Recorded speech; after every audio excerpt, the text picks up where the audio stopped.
Hi friends, welcome to not వైద్యం. ఈ రోజు మనం మొలల వ్యాధిని, వీటిని మనం పైల్స్ అని కూడా పిలుస్తూ ఉంటాము. ఈ మొలల వ్యాధిని తగ్గించే ఒక సులువైన అద్భుతమైన చిట్కా గురించి మనం తెలుసుకుందామండి. ఈ మొలలు అనేటివి బయటికి తీగల్లాగా బయటికి రావడం అనేది జరుగుతూ ఉంటుందండి. దీనికి కారణం మోషన్ సరిగ్గా లేకపోవడం లేదా వేడి, శరీరంలో అధిక వేడి వల్ల కూడా ఇలా రావడం జరుగుతుంది. అయితే చాలా మంది కూడా వీటికి దారాలు కట్టించి ఇట్లా లాగడాలు, ఆపరేషన్ చేయడాలు చేసుకుంటారండి. దయచేసి అలాంటివి ఏవి చేయొద్దండి. ముందుగా దీన్ని చిట్కాల ద్వారా మనం క్యూర్ చేసుకునే అవకాశం ఉంది. ఒకవేళ సమస్య క్రిటికల్గా ఉంది, చాలా రోజుల నుంచి ఉంది అని అనుకుంటే దానికి ట్రీట్మెంట్ అంటే ఆపరేషన్ లేకుండా మెడిసిన్ ద్వారా కూడా మనం క్యూర్ చేయవచ్చు.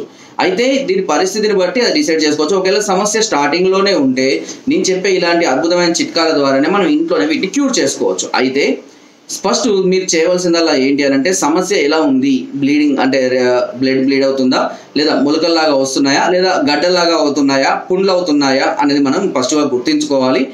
తరువాత దీనికి సంబంధించినటువంటి పరిష్కారాన్ని మనం వెతుక్కోవాల్సి ఉంటుంది. అయితే ఎప్పుడు కూడా పైల్స్ వస్తున్నాయంటే ముఖ్య కారణం కాన్స్టిపేషన్ వల్ల కానివ్వండి, శరీరంలో అధిక వేడి వల్ల కానివ్వండి అయ్యే అవకాశం ఉంటుంది. ఈ పైల్స్ ఎప్పుడైతే రావడం జరుగుతుందో చాలా మంది కూడా ఏం చేస్తారంటే బయటికి వెళ్ళి దారాలతో కట్టించుకొని వాటిని లాగి ఇవ్వడము, కట్ చేయడం ఇలా చేస్తారండి. అలా చేసినట్లయితే ఏమవుతుందంటే మోషన్ రంధ్రం చుట్టూ అంటే దీని చుట్టూ ఉన్నటువంటి పటుత్వం అనేది తగ్గిపోతుంది. అలా పటుత్వం తగ్గిపోయినప్పుడు ఏమవుతుందంటే మనకి ఎప్పుడైనా మోషన్ వచ్చినప్పుడు మనం అట్లీస్ట్ ఒక పావు గంట, హాఫ్ అన్ అవర్ మనం కంట్రోల్ చేసుకోగలుగుతాం.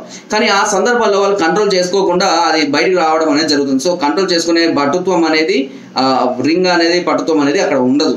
కాబట్టి ఎట్టి పరిస్థితుల్లో ఆపరేషన్ చేయించుకోకూడదు. ఆపరేషన్ లేకుండానే దీన్ని క్యూర్ చేసుకునే అవకాశం చాలా వరకు కూడా ఉందండి. అయితే దీన్ని కొన్ని చిట్కాల ద్వారా కూడా మనం క్యూర్ చేసుకోవద్దని చెప్పే కదా. అందులో భాగంగా ఇప్పుడు నేను ఒక అద్భుతమైన చిట్కా గురించి చెప్తాను. దీనికి కావాల్సిందల్లా చేదు బీర అండి. చేదు బీర చెట్లు అనేటివి పల్లెటూళ్ళలో చాలా విరివిగా లభిస్తాయండి. చేదు బీర చెట్టు యొక్క ఆకులు కానివ్వండి, వేర్లు కానివ్వండి, లేదనంటే దాని కాయలు కానివ్వండి, ఏదైనా సరే మెత్తగా దంచి, నేను ప్రిఫర్ చేస్తే అయితే ఆకులను ప్రిఫర్ చేస్తానండి. ఈజీగా ఉంటుంది కాబట్టి ఆకులను దంచి దీన్ని మొలల ప్రాంతంలో కనుక పెట్టుకొని ఉంటున్నట్లయితే, రాత్రి పడుకుంటూ ఉన్నట్లయితే కనుక ఈ మొలలు అనేవి వాటంతట అవే రాలిపోతాయి. అంతేకాకుండా పుండు కూడా త్వరగా నయమైపోతుంది అన్నట్టు. ఆ విధంగా ఇలాంటి మొలల వ్యాధికి చాలా అద్భుతంగా మనం సులువుగా ఈ చిట్కాల ద్వారా మనం క్యూర్ చేసుకోవచ్చు. సమస్యలు కొంతమందికి గడ్డలాగా వస్తాయండి. ఇలాంటి గడ్డలు అయిన వాళ్ళకు అది వేరే చిట్కాలు ఉంటాయి. అంటే అందరికీ ఒకే రకమైనటువంటి పైల్స్ రావు. కొంతమందికి ఓవర్ బ్లీడ్ అవుతూ ఉంటుంది, అంటే రక్తం కూడా రావడం జరుగుతుంది. కొంతమందికి ఫిషర్స్, భగీంద్రము అంటే హోల్ పడుతుంది. ఆ హోల్ ద్వారా కూడా చాలా మందికి బ్లీడ్ అవ్వడము, నొప్పి కావడం, మోషన్ పోవడం, కూర్చోలేక ఇబ్బంది పడే వాళ్ళు కూడా చాలా మంది ఉంటారు. కాబట్టి చాలా రకాల ప్రాబ్లమ్స్ ఉన్నప్పుడు దీనికి సంబంధించినటువంటి పరిష్కారం కోసం ఒకసారి మమ్మల్ని సంప్రదించండి. లేదా మేము చెప్పినట్టుగా మొలల్లాగానే ఉన్నాయి అంటే ఇప్పుడు నేను చెప్పిన ఈ చేదు బీర ఆప్షన్ అనేది చాలా అద్భుతంగా పనిచేస్తుంది. దీంతో పాటు వేడి తత్వాన్ని కలిగించేటువంటి పదార్థాలను పూర్తిగా అవాయిడ్ చేయాలి. అండ్ డైజెషన్ కాకుండా ఉన్నటువంటి గట్టి పదార్థాలను కూడా తినకుండా ఎక్కువగా నమిలి తినడం, ఎక్కువగా నీరు తీసుకోవడం లాంటివి చేస్తూ మోషన్ ఫ్రీగా అయ్యే విధంగా చూసుకోండి. దీనిలో మనకు ఇంకొకటి అద్భుతంగా పనిచేసేది సునాముఖి కూడా చాలా అద్భుతంగా పనిచేస్తుందండి. సునాముఖి చూర్ణాన్ని రాత్రి కూడా పడుకునే ముందు ఒక అర చెంచా మోతాదులో గోరువెచ్చని నీళ్ళలో తీసుకొని పడుకుంటున్నట్లయితే మొలలు తగ్గడంతో పాటు మోషన్స్ కూడా ఫ్రీగా అవుతూ ఉంటాయండి. ఇలాంటి చాలా రకాలైనటువంటి ఎన్నో చిట్కాలు ఇంకా ముందు నేను చాలా చెప్తూ ఉంటాను. అవి కూడా మీరు ఫాలో అవ్వచ్చు. ఒకవేళ సమస్య క్రిటికల్గా ఉంటే ఒకసారి మమ్మల్ని సంప్రదించండి.